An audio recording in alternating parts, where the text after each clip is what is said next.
Learn up. Right? Hello, Suzy. How are you? Hello, Suzy. How are you? I'm great. Yes, me too. This was, I've been thinking about it for a while that I wanted to have you on my podcast, but then I didn't have like an idea of the topic that we would talk about. And then when you posted a while back ago that you were going to have a keynote somewhere, which I've already forgotten, I was like, that topic sounds amazing. And then that's when I asked you, could you come to my podcast? Could you be my guest? Yeah. You graciously said yes. Here you are. So, obviously, my podcast audience knows that I never had guests. Actually, I've only ever had one guest. And guess what? Her name was Susanna as well. So it seems to be that There's a pattern developing. There is a pattern. So if you want to be a guest on my podcast, you need to be a Suzy. So, do you want to introduce yourself? I mean, sure. Everyone needs to know how amazing you are. I would love to do that. Yeah. Sure. So my name is Suzy Welch, and I am, yes, it is. Unbelievable. So I am a professor of management at NYU Stern School of Business. I teach two classes. I teach the class on how to be a great boss, a big class, and I teach because it's business school, right? And then I teach a class, an elective, which has become quite popular, called Becoming You, How to Craft the Authentic Life You Want and Need. And it presents a methodology to discover what you should really be doing when you grow up. And it's a methodology that I've worked on for many years as a observer of business and a writer about business, and actually a businesswoman myself. I serve on corporate boards, but I've also run companies. And I have for many years had a career in broadcast journalism. I was a reporter on TV. But I would say in many ways, one of the highlights of my career was helping start and run a music tech company called Quadio that I recently sold.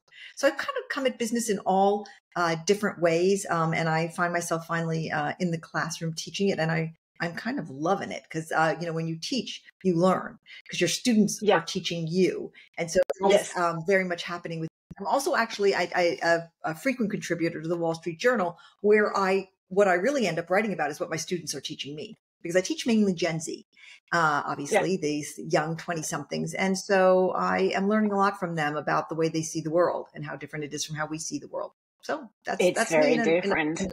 Yes, it really is.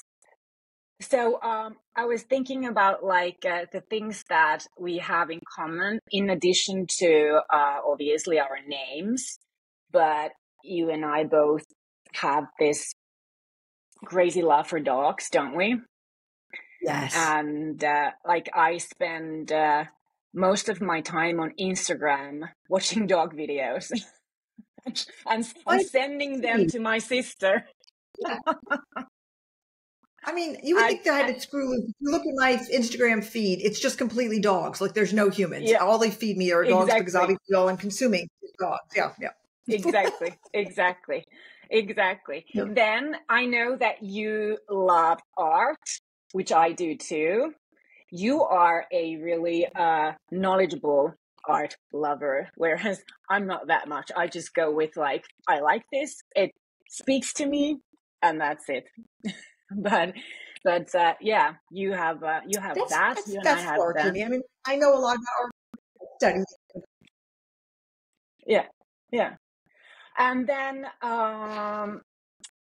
it was funny because you say on your website that you are a Libra, but people tell you that you act like a Virgo, whereas I am a Virgo. Yeah. And then, of course, we share the fondness for the man who connected us, your late husband, Jack. Yeah. And that kind of takes us to how we met. Part of the Yeah. Now It was this such is a cutting story. for me. Do you want It, yes, let's go. Let's share the story because it was crazy. And that was your first and only time in Finland, right? It wasn't my first time in Finland. I'm probably the only Oh, American you'll meet who's been to Finland 11 times. But I had been to Finland 11 times. before with Jack. Yeah, because I have this bizarre close connection with Finland in that my dad, before I was born, was a Fulbright Yeah. scholar in Finland. And so he and my mom lived in Finland for 2 or 3 years and made a pack of Finnish friends. No Because way. my dad was an architect and studying Yeah. Alvar Aalto, and mom was a ceramicist, and she found herself in the middle of the very talented, robust Finnish pottery community. And so they stayed, and then they extended their stay and actually then went and lived for a brief period of time also in Copenhagen. And when I Oh, grew up, wow. and then they moved back to New York when my older sister was born and my dad started to work again in the United States. I grew up every Christmas with my Christmas tree strung with Finnish and Danish flags. And so No. my curiosity about Finland and Denmark, with all these unbelievable stories and photos my parents brought home and I was raised with, was gigantic. And while other little American children were sort of fascinated by sort of standard France and Spain kind of thing, I was like all about Finland and Denmark and both of those two countries. And so as early as I could, I started going to Finland. And then when Jack and I started traveling a lot for business and for speeches and consulting, we always gravitated towards Scandinavia. So I've been again, but it was my first time that we met. It was the first time I was in Yaroslava, which is Yeah. where the Nordic Business Forum was that year. And I, of Yeah. course, like Yeah. most travelers, spent my time in Helsinki. So this was my Yeah. first time out of Helsinki, and I was just blown away by the beauty.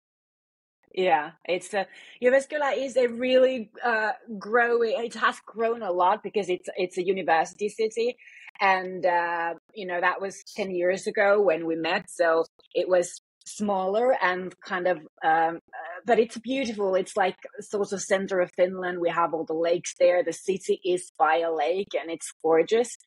Yeah, yeah. The lakes, That was I'm saying, yeah, so beautiful. yeah. So we met in an elevator. Some people have elevator pitches, and I just Yes, went like, indeed. I was so starstruck Yeah. because I had, it was in 2004 when I started in my first HR job. And it was like a total accident to me ending up in HR. It wasn't something I ever planned for myself, but I just found myself there, and it became my career. And I had only been in that job for a couple of months, summer holiday, and I was like looking for how can I learn more about like what this HR is about, and I don't even remember how I came up with Jack's book. And I just like, we were at our summer house and I was just like reading through it, like I couldn't put it down, and I was like writing notes everywhere, and just like literally like it made so much sense to me. So obviously when I heard that Jack was coming to talk to this Nordic Business Forum, obviously I was like, I'm so gonna be there. And I had the book with me, even though I didn't think that I would ever get to meet him and you. But then what happens? You are staying at the same hotel as I was with my friend, also called Susanna. And we kind of walk into the elevator, and there you are. And it's a tiny elevator. And I was just like I couldn't say anything. And my friend was going like, say something. Because she knew I was like totally like and I was just like, I don't know what to say. Smile. I think I said something, but I have absolutely no recollection of what I said. Probably something stupid, but yeah. And then they were I these think like your odd face said it all, circumstances. though. Your face Yeah, said it all. You probably. wanted to meet Jack. That was so Yeah, obvious. yeah. I was just like, and yeah. Then during the business forum, I kept like bumping into you, and I just felt like you're gonna think that I'm like some like crazy stalker or something, and I was just like, this is getting so embarrassing. And then that then that's one morning we were at the breakfast at the same time, you and Jack and us, me and my friend, and then she said to me like, oh, now go get the book, you need to have it autographed and you need to have a picture of you with Jack. And I'm just like, no, it's so embarrassing, I can't. And then I just went into, and she kind of literally pushed me like, you go, you'll never get this opportunity again. And yeah, that's how we met. And then you had a lovely speech there as well. It was the 3 times 10. Yeah, I talked about What my you talked book, about at the 10, time. 10, 10. Yeah. Yeah, So I had a book that was also, lovely. and Yeah, yeah, I wrote a book in yeah, about decision making called 10, 10, 10. At the time, I was working for Oprah. yeah, You might have heard of her. And I was a columnist for her magazine, and I wrote about a decision making tool that I used because I have 4 children, and when they were all young and I was working full time, my life was kind of a hot mess, and I finally got it under control using this device. And I wrote a book about it. After I wrote a column about it that was very popular, I wrote a book about it. And so I think I spoke there also. And then in yes, you an did. event that I'll never, ever forget as long as I live, it was my birthday and somebody got wind of it. And the audience sang happy birthday to me. And it was a big audience. I mean, Yes, I we think it was did. 10,000 people or more. Yes, it was. And everybody sang Yeah, happy birthday. yeah, I was absolutely, uh, just blown away in a way that would never let me, and made me an even bigger fan of Scandinavia than I had been before, which is hard to imagine. But I loved it. It was beautiful. It was so kind. It was just a very yeah. beautiful thing to do. You two just made And then such a lasting impression, I think, for everyone. Yeah, yeah. oh, Go on. I'm sorry, I thank caught you. you. It was, I mean, Jack and I have spoke it literally hundreds and hundreds of events, and it was what we were doing in those days. That one always was one of our favorites. I mean, it was really the warmth of the people, the intellectual curiosity of the people, and meeting people like you, frankly. I mean, it was fun talking to you. And then, there's a lot of bad things about social media, but social media is what enabled us to stay in touch, because then I think, Yes. we followed each other right away, like on Yeah. Instagram, and then we're able to kind of watch people's, our lives unfold. I, was able to Exactly. ask you about your, kid growing, and as he was growing Yeah. up, and you watch my children grow Yeah. up, and Exactly. it was neat. Yeah, Yeah. I know. I agree that there is so many things that are not that great about social media, but literally having been able to uh, stay friends and stay in connection with you and with I was an exchange student in Illinois back in the days when I was young, and I don't think I would have been able to stay in touch with all the friends I made there without social media, and also keep up with their lives and so on. So it's been a real blessing. I think that makes a good jump from your 10 10 10, because that was about you kind of juggling with your career, wanting to have a career, wanting to obviously be a great mom, and struggling with those decisions that us women have when we that's all right when we are both wanting to do something for ourselves, and have that kind of a need to use our sort of own intellectual property and yet be moms. And there's so many I think so many women in HR is a kind of a, I think, profession where people who end up in HR are, they have a lot of empathy for others, and they're very kind and caring and nurturing and so on. And sometimes maybe too kind and caring, and too put everyone's else's needs beyond their own. And I think a lot of HR people, whether you're working like HR with HR processes or talent acquisition or employer branding, which are obviously mine, my niche these days, you're always like, everybody's always asking so much from you.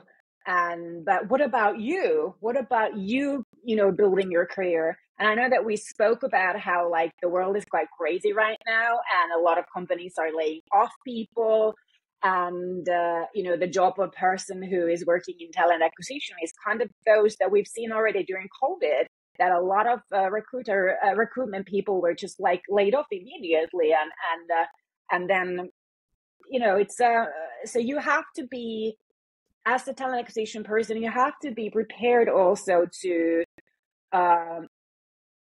take control of your career, so that you're not so dependent on companies like letting you go off as the first person when the bad times hit, because I think there's going to be more bad times coming in the future. So from the 10 to what you're doing these days, which is obviously those classes that you mentioned. So I think it's a good sort of shift into talking about how to figure out this thing, and how to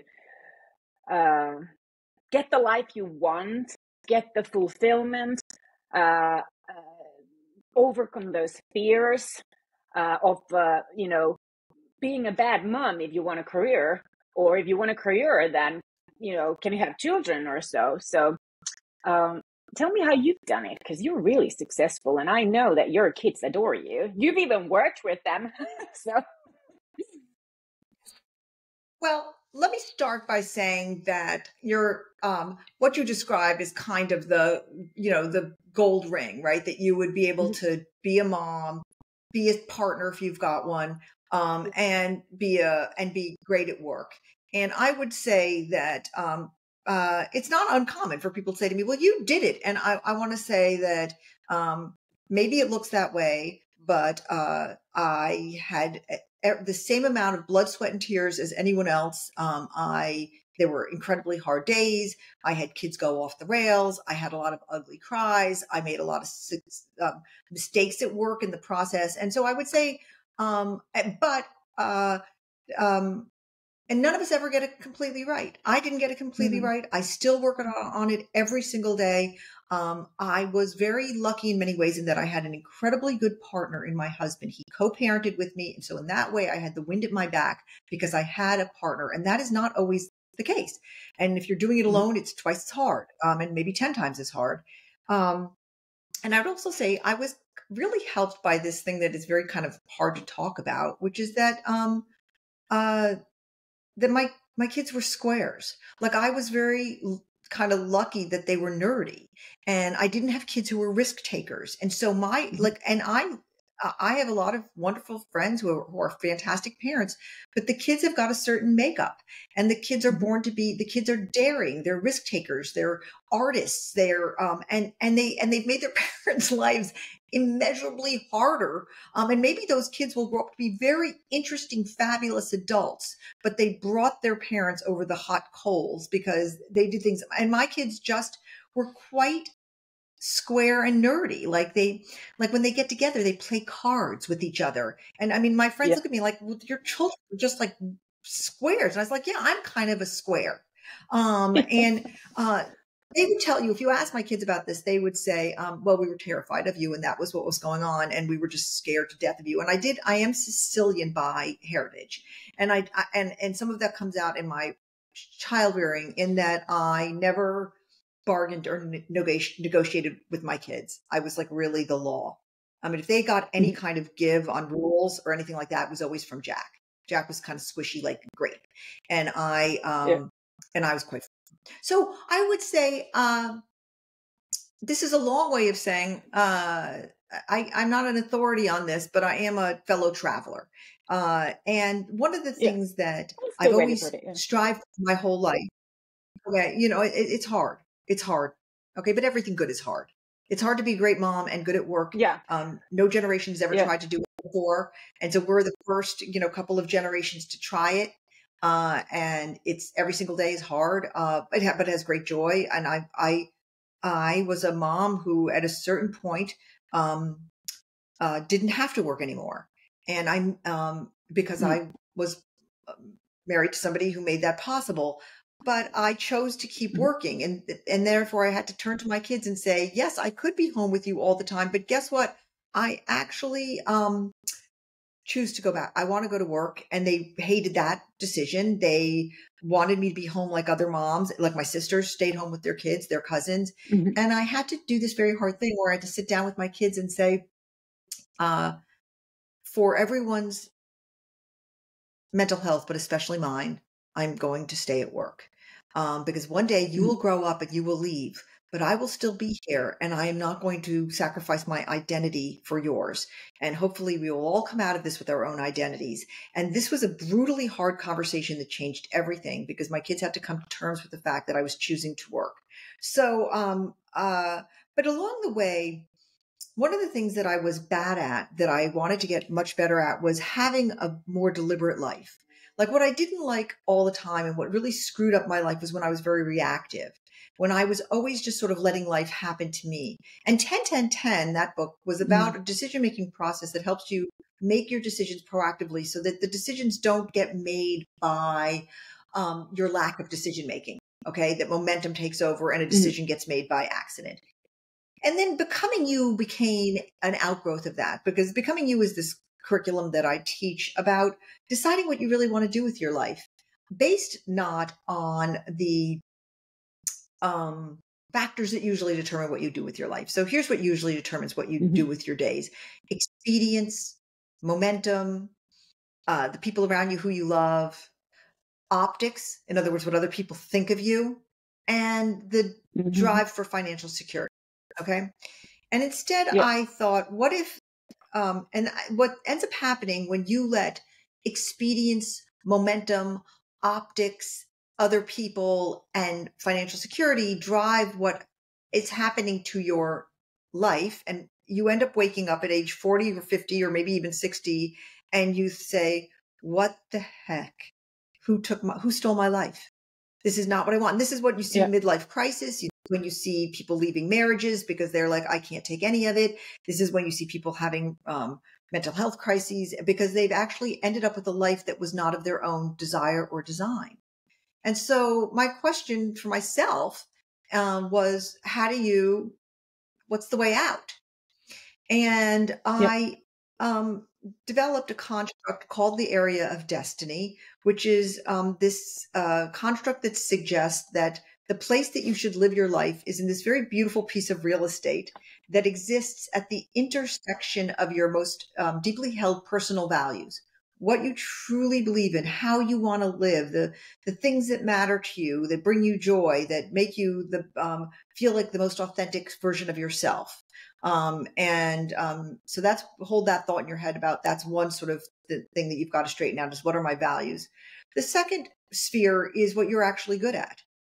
Because a lot of us end up doing stuff that we're not writing with our dominant hand. We are somewhat good at it, and we're doing it because of all those reasons I mentioned. But all of us have inborn skills and aptitudes and gifts, and some people are good at a lot of things, and so they choose some subset of them that is not actually what they're best at. So hold that as a second thought: is identifying what you are truly good at. And then the third is the areas of the economy or of work that call you intellectually or emotionally, and that I would suggest also would be growing. I don't want to suggest anybody go into an area of work that is not growing, because growth is the elixir of life. So I thought, okay, here's this construct, area of destiny. If you could possibly find a career or a vocation at the intersection of your true values, your core competencies, and the work that fascinates you and moves you, that would be your area of destiny. And I started to look around at people who were incredibly happy and fulfilled. And then I sort of backed out. Were they at this place? Were they living their values, their competencies, and in the work? And it was always the case. Yes, this is a very obvious construct in some ways. Anybody who's happy is probably in their area of destiny. 99% of the people who are really happy and fulfilled are in their area of destiny. And I thought, well, what if it wasn't in the rearview mirror? What if we actually tried to identify our area of destiny through a rigorous methodology of searching and analytics and tools? What if I could develop that I could get an understanding of where the economy is going? And so that's how I developed the curriculum that I teach now. And I'm teaching it to 20 somethings, but come this fall, I'm actually also teaching it to executive MBAs, people in their 30s and 40s, because it's never too late to try to discover this, this process. So, or to go through this process. So, that's so interesting, because if I think about myself in my 20s, and then I compare it to, I'm going to be 48 in a couple of weeks, and I'm not sure if I feel that I have so much more like mileage, that I'm more able to, with the experience, I'm more able to understand of what worked for me and what didn't work for me, and use that information like going forward. So it's really, I mean, I don't think that I would have been able to, because when I graduated and was in my 20s, I thought I knew everything. I thought I was like literally like, I am coming from university and I'm going to tell you how to do this thing. So I think it's really interesting that I'm literally like mortified now when I think of like how I was so like full of this idea that just because I read something in a book and made an essay about it, that made me qualified to like talk to somebody about it. But I find it really interesting that the becoming you, that it actually helps people in their 20s, because it's like, what a revelation if I had all the sort of the wisdom, well, in the form of a tool, and like somebody to help me understand and kind of look into the crystal ball. I mean, it would have been great to have this life much earlier than I have now. I don't know. What do you think about that? I think that I just have one caveat, which is I say to my students that, life gets in the way. Okay. Somebody gets sick. You get fired. There's a pandemic. And so this is not foolproof. I mean, it's not a silver bullet, because things happen, but I'd also say that it saves you 2 or 3 or 4 boneheaded mistakes, because you're about to take a job and then you say, oh, wait, let me just revisit that area of destiny analysis. In fact, I had a student who took the class and he was marching off to a certain career, and then a job was offered to him. And the thing that he liked about the job was the fact that it was closer to his house and his wife was about to have a baby. And he said, I think I'm going to take it. And I said, let us just go over your area of destiny again. And the job was so far away from his area of destiny. And I said, what are you thinking? And he said, I'm thinking I was about to make a boneheaded mistake. Thank you for preventing it. So it doesn't, it definitely is helpful, but sometimes we have to make the mistakes we make, and we learn from them. Yeah. But it does try to move it all makes sense in the rear view mirror. It tries to move it to the, out the front window, and help you a bit that way. And I am very moved by the number of letters I get from students saying, I was just about to do the most ding-dongy thing given my actual values and my actual interests. And I am appreciative that you gave me a way to think about it so that I didn't do that. And so that's the beauty of it. It prevents mistakes, and it kind of gives you a path to follow, although you are going to veer from that path because life happens. Yeah, exactly. Yeah. So when we think about like these recruiters, people working in talent acquisition, employer branding, on this becoming you and the area of destiny. Now, my audience is in a wonderful position, because not only can they sort of use this idea for themselves, but also for all of those job seekers, those candidates that they are talking to and interviewing, and sort of helping them to understand and see, is this ideal workplace for you or not? Right. Yeah. I mean, that's the beauty of it for the people who are an employer. Yeah. Yeah. Are you going to write a book about this, becoming you?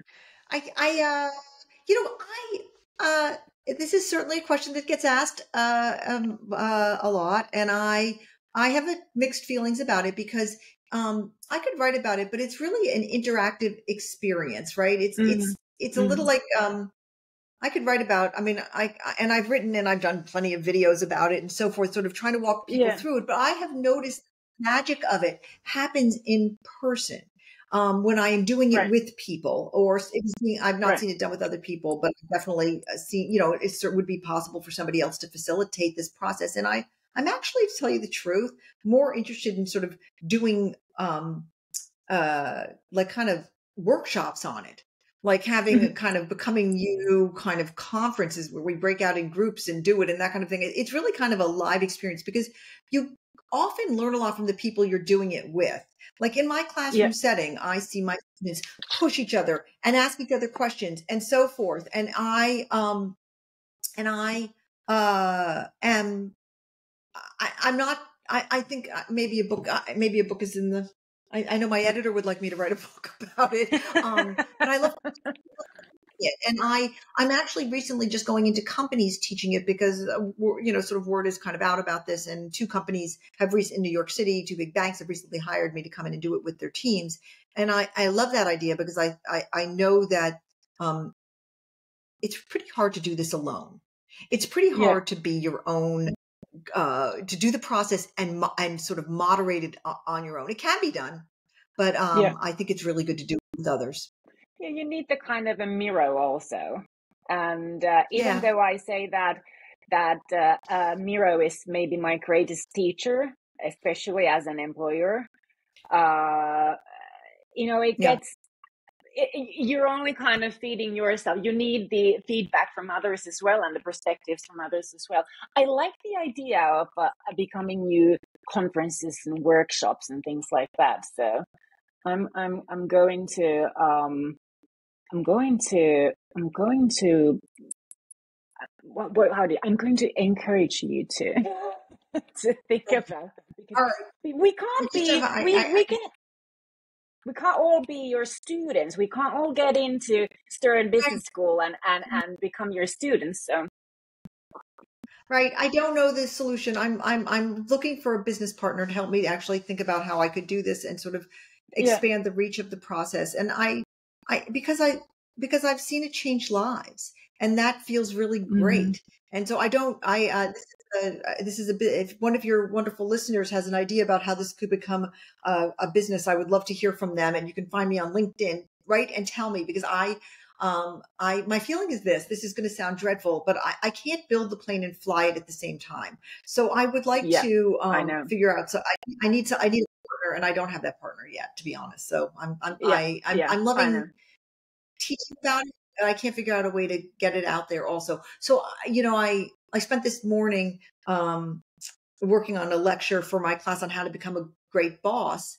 And, for me, that's where my skill and competency is. And so I'm kind of in my area of destiny when I'm creating the curriculum. Yeah. And disseminating the curriculum is not a gift and skill. And so I think part of our life's work, and I'm sure it's true for your listeners as well, Mhm. is where we have holes, finding that partner or that team that makes the things possible. We cannot do it all on our own. We cannot. And so we need to collaborate.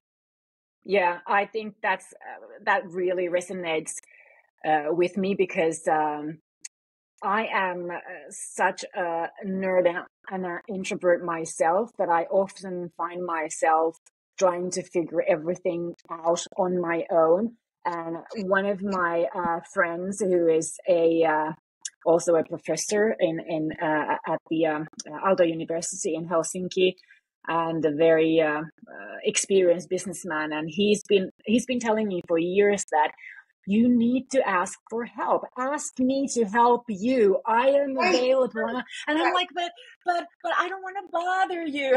And I think it's so important this. And that's something for me that I literally seem to be incapable of. I always think like, well, it's just me and my struggles. And I'm really timid of asking for help. And I think that's something that people definitely should, because it's true that you can get so much more done when you get people together and you learn from each other, and and share it. It's an Yeah. important lesson. Tell me more about the how to be a better boss course, because obviously, I'm also a boss, and it's Right. something that I've always wanted to be a really good boss, but I failed. I've succeeded, but I've also failed. So tell me your thoughts about that. It's How to be a better boss. Mm. it's so hard. I mean, it's unbelievably hard. When I met Jack in 2001, he watched me being a boss. I was running an organization there, $100 million organization, Harvard Business Review. And he watched me be a boss briefly. And he said, "You are simply the worst boss I've ever seen in my life." I thought I was the best boss. I thought I was, because I want to make everyone happy. Yeah. And of course, that just made everybody be more of a baby. And I was very, I was terrible in every possible way. Gosh, And that's he me. and he immediately told me, he identified that I was very, very hurt and miffed. And I would say, later in his life, 20 years later, he told me, I said to him, am I a good boss yet? And he said, "Well, you certainly get the prize for most improved, but you had a long way to go." And I think that I did become, if I may be so bold as to say, I became a better boss by making every possible mistake. And when I ran Quadio, the music tech startup, I often say that of the 100 mistakes a startup manager can make, I made 101 of them. I made every possible mistake, but I learned. And I think as bosses, the best thing we can do is just, every day strive to learn from our mistakes. It is We'll see. very Yeah. hard, and it's actually, I would make the case, getting harder to manage people, and that's what being a boss is. I mean, you also manage Yeah. processes and projects, but tell me you can do that without managing people? No, you cannot. Yeah. So, Yeah. my class is based on the premise that there is actually there is this ridiculous notion out there that management is one thing and leadership is another thing. And my belief is that if you're a leader who doesn't manage, you're a jerk. And if you're a manager who doesn't lead, you're a jerk. And so I use this term "lanager," which is a mixture of leadership and manager, because I like that. If managers, make the beds, and leaders dream about, what color the sheets should be, nothing gets done. Okay. Mm. And so, my class is about the blocking and tackling of being a manager, a leader manager. And, the organization of the class is around what managers, or, well, we can call them managers because it's such a weird term, what they actually do, which is that they get the right people on the bus, to quote the great Jim Collins. They create the right team, they build the culture, and then I spend 3 weeks on making hard calls.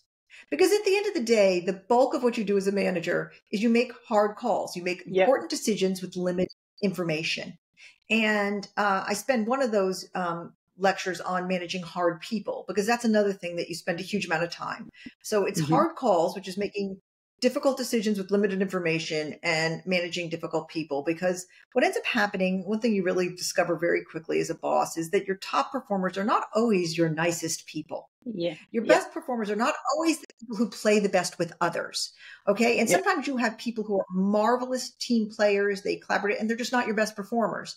And so you have to have a strategy for dealing with that. That's reality. The day you get a star, the person who has got incredibly high performance and is also a marvelous human being, you just pour money on the head of that person until they can't even see, okay? Blinding them with bucks. Easier to do in the United States than other places. Okay. But, but I would say that, a lot of the times with people, you're just managing this very difficult reality. And with hard calls, all the easy calls, they're easy. You got full information. You got two options. One is obviously better than the other. Fine. I don't need to teach people how to do that. So we do a lot of simulations for hard calls. And then, I actually, in this class, also do a exercise where everybody gets a 360 evaluation from 22 people that they've worked for, 20 people they've worked with in the past, so they can understand themselves better. Because my belief is that you can't be a good boss and manage other people until you understand who you are. Yeah. And too often people think that who they are is what they say. They believe that Their personality is how they describe themselves. I think this is a terrible, sad thing that people do. They say, oh, I am this person. I'm honest. I'm candid. I'm kind. I'm generous. But in fact, the reality is your personality is not who you say you are. Your personality is how other people experience you. That's right. Okay, so I'll just tell a quick story. I had a student. She was working. She was coming to be an MBA part-time. And even though she was the top performer at her company, she couldn't get promoted. So she started coming to my office hours and she said, I just don't understand it. I have the top numbers. I've gone to my bosses 30 times. They will not promote me. They won't give me a bigger title. They won't give me more money. And I said, well, what's the reason? And she said, well, they say that I'm rude. They say that I'm blunt. Well, right around this time, and she said, I'm not. I'm honest. What's wrong with these people? They're so thin-skinned. They can't take my honesty, but I'm trying to help the company with my honesty. So then right around that time, her 360 feedback came back, and you could see that every single person she worked with found her to unbelievable, off the charts levels of hostility. She was experienced as an incredibly hostile person. And I had to say to her, let's just pretend her name is Mary. I had to say to her, look, Mary, your explanation of your personality is that you're candid and you're honest and you're moving the company forward because you've got the best intentions. Okay. And everyone experiences you as hostile. What are you? I want to break this news to you. You're hostile. That's how people experience you. It doesn't make any difference if you're telling yourself how nice you are. You're not nice. And she said to me, you're blowing my mind. You're changing my world. And I said, I want you to listen to yourself. I want you to take a month and I want you to try to be nicer. I want you to think only about how people are experiencing you. Okay. And, it sort of comes down to, you can tell your kids you love them. Okay. I love you. I love you. I love you. But if you don't show love, it's just a word. And so I said, if you think you're moving the company forward with your candor and your intentions are good, you're going to have to change your behaviors. And anyway, the happy ending to this story is 3 months later. It took longer than a month. 3 months later, she called me and she said, I was just promoted. And I said, why do you think that is? Why do you think that is, Mary? And she said, okay, it pains me, but every day I go in and I'm nice. And I said, I'm sorry it pains you. Are you any less honest? And she said, no, but I'm saying it differently. And I said, okay. Right. So I would say to teach my students how to be better bosses, I have to teach them how the world experiences them. So we spent a couple of weeks on that. That's hard for some people. Because at the beginning of this process, they all do a self-assessment about how they think the world perceives them. And then they get back the results. I use a data analytical company in California that's very good and costs quite a bit of money. Thank you. NYU covers it, which is a very nice thing that they do. And then they get back the report on how the world experiences them. And this is a radical experience for many of these students.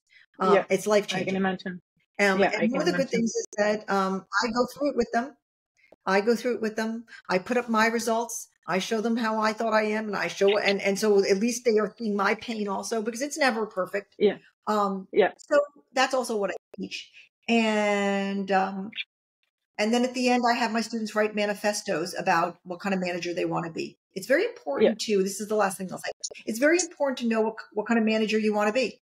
To have an explicit and deliberate manifesto. I am this manager. I believe this, and this is the way I act. It's important for you to know that so that you're not improvising, and it's important for people. See, I believe in that so much. And that's what I've always told my employees, that there is a difference in between what I would like to be as a manager and then the reality of what I'm capable of. And some of my capabilities, or lack of, are because of the person that I am, and I can't change those. And some of them are because of the circumstances, and I'm unable to do something or be something or provide something because of the circumstances. It doesn't have anything to do with whether I want or not, but this is what it is. And we actually, when we've ever hired, we always tell also, like in, for example, in the job adverts and so on, we're always very specific about who this company is not for, who this is not ideal for, because I don't want to like fool anyone. And in Finland, I have I have a reputation. People know me. I have quite a strong personal brand, and my business is quite well known. And I created something that didn't exist before. So we were the first company to do it. So there's a lot of people in this profession that kind of love the idea of working for me or my company. And I always have to be very specific, like, what do we do? What do we not do? What kind of a person I am, what I'm capable of, and who this is not for. We can be friends and we can collaborate and stuff. And I think it's very important to be like brutally honest about it as a boss. And I think that if you are working in talent acquisition, you need to figure that from those managers that you're hiring for, like brutally, honestly, like dig it out from them. Who are they ideal for as a manager and who are they not?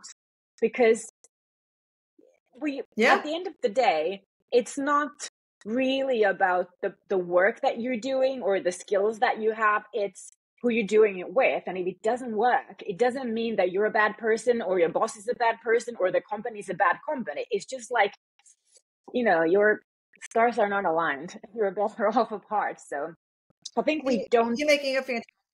Yeah, no, this is a fantastic point that you're making. I think it's very, very true what you're saying. Yeah, and I think we should talk about this more when we train people to become managers, when we promote them to become managers, that they do that kind of self-evaluation, or they are helped to do these assessments about who they are, so that they understand what they can provide others with and what they don't, what kind of experiences they are sort of giving as a manager. Because we're all just people, and we're not always hunky-dory. I mean, this is why I love what you're saying. And if you're not careful, I'm going to come ask you to speak to my class. I mean, I think that this is, this idea to say, this is the kind of manager I am, and this is the kind of culture I have. And it is not for everyone. Exactly. These are our values. And if you don't have these values, for instance, I have a value within my own organization of urgency. I'm an urgent person. I get things done right away. It's not only my personality, but I also think urgency matters for a lot of different reasons. And I say to people during the interview process, if you don't feel urgent about work, and if you're if you're going to think, oh, I wish I had longer for this, then you don't belong here. I move very fast, and it's painful to be around me for people who are ponderous. That's right. But go work at a think tank, for God's sake. Just don't work with me, Yeah. And it's so true, because you want people to know that it's just the way we work here. And if this is not comfortable for you, you're not going to feel at ease and feel like at home here, whereas you deserve that. So you need to recognize this in yourself, and who do you want and what do you need? I mean, I also once had this talk with a girl who was working as a salesperson in my company for a very short time. And then I had to tell her, like, listen, like, you need a really hands-on manager to help you with your daily sales work. I am not that person. I can't help you. My lack of ability to help you in your work is making you miserable, and you are making me miserable because I feel like I'm failing with you all the time. So, I mean, we're not good together. So you need to find them. That's right. You need to find a workplace, and when you go for your next job search, and if you're going to work as a sales manager, you need to ask your future potential boss, are you going to be there for me? Because that's what I need. And take that as a learning advice. So it's really important, I think, to have these conversations and really understand how much more important this is than skills, because you can always learn skills, but if you don't know about yourself and what you need and what you can provide, then it's just like a road to misery, I think. It is.